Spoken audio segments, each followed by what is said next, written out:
ஐயா, நீங்க ஒரு 10 வருடத்துக்கு முன்னாடி கூட ஒரு இன்டர்வியூல வந்து பேசிட்டு இருக்கீங்க. பாலிடிக்ஸ் ரொம்ப காஸ்ட்லியரா ஆயிட்டு இருக்கு. ரொம்ப காஸ்ட்லி ஆகிட்டு இருக்கு அப்படின்னு. பாலிடிக்ஸ்ல எல்லாரும் வரணும். யாருனாலும் வந்து இன்னைக்கு வந்து பாலிடிக்ஸ்ல வந்து ஈடுபடணும் அப்படின்னா, அதோடைய இன்னைக்கு இருக்கிற செலவுகள் கம்மியாகணும். பாலிடிக்ஸ் வந்து எல்லாருக்கும் அஃபோர்டபுளா இருக்கணும் அப்படின்னா, அதுக்கு என்ன பண்ணணும்னு நினைக்கிறீங்க ஐயா? இது மாதிரி யாரும் வருத்தப்படக்கூடாது சார். நான் சொல்கிறதுக்கு உண்மையை சொல்கிறேன். பாலிடிக்ஸ் காஸ்ட்லியாக தான் இருக்குது, அதில் மாற்றுக்கிறது கிடையாது. யாருக்கு காஸ்ட்லியாக இருக்குன்னா, தமிழ் மாநில காங்கிரஸ் கட்சியை போன்ற சில அரசியல்வாதிகளுக்கு.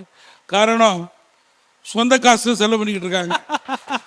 அவங்களுக்கு காஸ்ட்லி பர்டன், வீட்டில் தொந்தரவுகள்லாம் இருக்கத்தான் செய்யும். என்னைக்காவது ஒரு நாள் மாற்றங்கள் வரணும். இப்போ பார்த்தீங்கன்னா, Tamil Nadu, Karnataka, Telangana, Andhra most costly states for elections. இதில் நமக்கு பக்கத்தில் இருக்க கேரளா அப்படி இல்லையே. சில சமாச்சாரங்களில் சில பேரை பார்த்து நாம் நம்மை திருத்திக் கொள்வது நல்லது.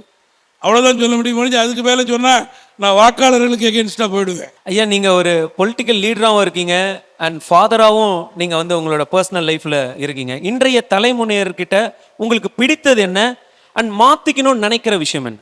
பிடித்தது பிடிக்காதது ரெண்டுமே இந்த வாட்ஸ்அப் தான். பிடித்ததை நல்லதை பார்க்க வேண்டும், பிடிக்காததை கெட்டதை பார்க்கக்கூடாது. அவ்வளோதான்.